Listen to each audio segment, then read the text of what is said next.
Good evening. To be yourself in a world that is constantly trying to make you something else is the greatest accomplishment. Welcome to Bmc News Live in English, brought to you by Al Hilal Hospital and Medical Centers. I am Vinod Narayan, joining you with the daily news updates. Today's headlines. Bahrain offered condolences to India over train collision victims. Bahrain and Papua New Guinea signed a statement on establishing diplomatic relations.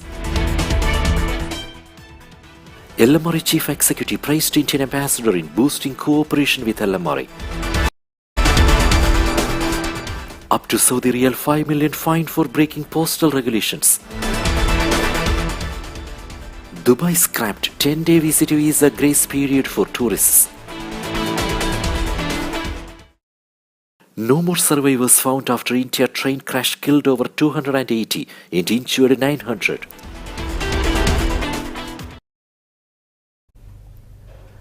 News in detail. Bahrain offered condolences to India over train collision victims. The Kingdom of Bahrain has extended its utmost sympathy and solidarity with the Republic of India over the victims of the train collision in Balasore in the eastern state of Odisha, which resulted in the death and injury of hundreds of people. In a statement, the Ministry of Foreign Affairs expressed its sincere condolences and sympathy to the government and the friendly Indian people, as well as to the families of the victims as a result of this painful accident, wishing a speedy recovery to all the injured. Bahrain and Papua New Guinea signed a statement on establishing diplomatic relations. The Kingdom of Bahrain and the independent state of Papua New Guinea yesterday signed a joint statement on the establishment of diplomatic relations between them, based on their mutual desire to develop their peaceful and cooperative relations of friendship in the political, economic, trade, cultural and other areas of common interest, according to the principles of the Charter of the United Nations and the provisions of the Vienna Convention on Diplomatic Relations of 1961. The statement was signed at the premises of the permanent mission of the Kingdom of Bahrain to the United Nations here, but Bahrain's Parliament representative to the UN in New York, Ambassador Jamal Faris Al-Ruai, and the permanent representative of the state of Papua New Guinea to the UN, Ambassador Max Huhainen Rai. Equal Opportunities Committee held meeting. The Equal Opportunities Committee at the Ministry of Social Development convened for its second meeting to discuss plans set out for 2023. Assistant Under-Secretary for Community Development, Yunus Muhammad Al-Majid, chaired the session, stressing the importance of reinforcing the principles of equal opportunities. She noted the drive to integrate women's needs, which contributes to achieve gender balance through strategies and initiatives. She highlighted the importance of building the capacities of civil society institutions and supporting institutional work to further integrate women's needs. LMRI Chief Executive praised Indian Ambassador in boosting cooperation with LMRI. Chief Executive Officer of the Labour Market Regulatory Authority, Chairperson of the National Committee for Combating Trafficking in Persons, Nuf Abdurrahman Jamshir, received Indian Ambassador to the Kingdom of Bahrain, Sri Piyush Srivastava, on the occasion of the end of his tenure in the kingdom. She commended the efforts of the Indian diplomat throughout his work in Bahrain, praising his role in boosting cooperation with LMRA in terms of organizing the labor market and raising awareness of the Indian workforce. She wished the ambassador every success in his future duties, stressing keenness of the Kingdom of Bahrain on boosting cooperation with India and praising the role of the Indian community and its contribution to economic development. LMRA, NPRA and Muharraq Police Directorate conducted joint inspection campaign. The Labour Market Regulatory Authority conducted a joint inspection campaign in the Muharraq Governorate in coordination with the Nationality Passports and Residence Affairs of the Ministry of Interior and the Governorate's respective Police Directorate. The campaign resulted in reporting violations related to the labour market and residency laws. The cases were referred for legal action. LMRA stressed its commitment to report any violation through a continuous and intensive inspection plan in coordination with the relevant government entities. Now we will be back after a very short break.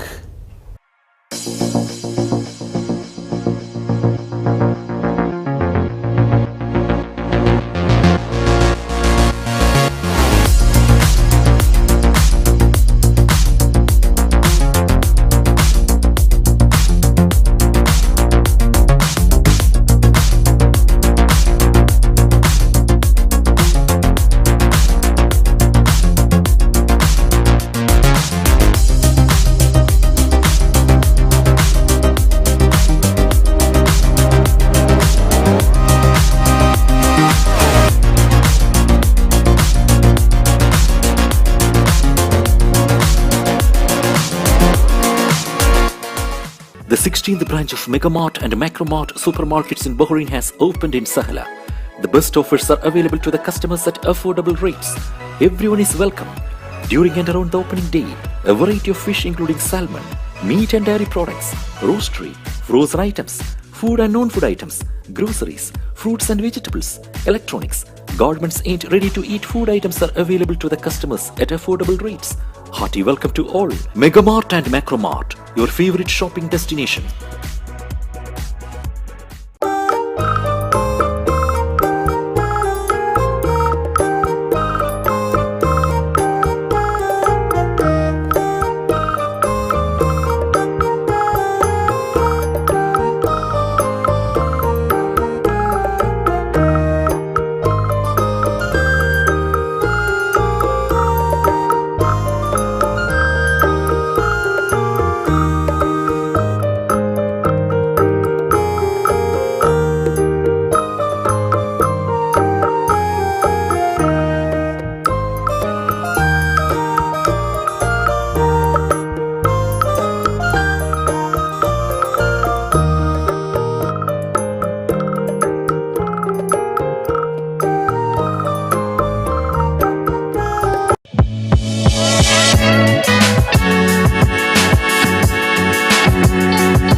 Welcome back.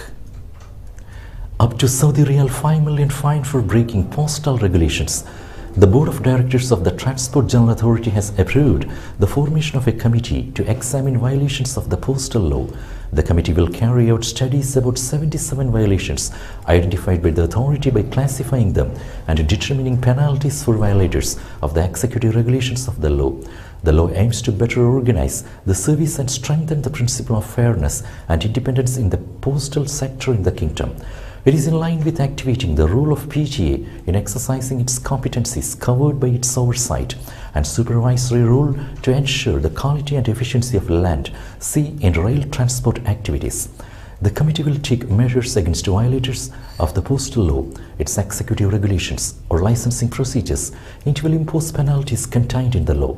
The penalties include a financial fine not exceeding Saudi Riyal 5 million, as well as stopping the service that is subject to the violation and suspend the license or part of it or prevent its renewal for a period of not exceeding 3 years. Dubai scrapped 10-day visit visa grace period for tourists. Dubai has scrapped the 10-day grace period which was previously granted to visitors whose tourist visas had expired. The same was confirmed by a local travel agent and a federal authority ICP agent to Arabian business. Under the earlier rules, individuals who stayed beyond the expiration date of their visas were permitted an additional 10 days in Dubai before facing fines. However, this has now been revoked, and those who overstay their visas will be subject to a daily fine of AED 50. While other emirates had already eliminated the grace period, Dubai was the final emirate to implement the change. However, individuals can apply for a 30-day extension visa to legally remain in the country, according to a federal authority for identity, citizenship, customs and port security agent. UAE to host International Union for Conservation of Nature's World Conservation Congress in 2025. The UAE has won the bid to host the World Conservation Congress of the International Union for Conservation of Nature in 2025 in Abu Dhabi. The Environment Agency, Abu Dhabi, submitted the bid on behalf of Abu Dhabi into the UAE government. The results were announced on 25th May, following approval of the International Union for Conservation of Nature's Bid Evaluation Committee recommendations to the International Union for Conservation of Nature Governing Council at its meeting held in Gland, Switzerland from 23rd to 25th May 2023. The International Union for Conservation of Nature Council is chaired by the President and consists of elected members from across all the regions, as well as a chair of commissions, and is the body responsible for the oversight and general control of all International Union for Conservation of Nature affairs. According to Emirates News Agency, the successful bid to host the International Union for Conservation of Nature World Conservation Congress in 2025 further reaffirms the UAE and its leadership's commitment to environmental conservation, climate change action, and sustainability. No more survivors found after India train crash killed over 280 and injured 900. Rescuers found no more survivors in the overturned and mangled wreckage of two passenger trains that derailed in eastern India, killing more than 280 people and injuring hundreds of one of the country's deadliest rail crashes in decades, officials said Saturday. Chaotic scenes erupted after the derailment on Friday night, about 220 kilometers southwest of Kolkata, as rescuers climbed atop the wrecked trains to break open doors and windows using cutting torches. The Associated Press reported the death toll rose steadily throughout the night. Scores of bodies, covered by white sheets, lay on the ground near the tracks as locals and rescuers raced to help survivors. Army soldiers and Air Force helicopters joined the effort. At least 280 bodies were recovered overnight and into Saturday morning, he said. About 900 people were injured and the cause was under investigation.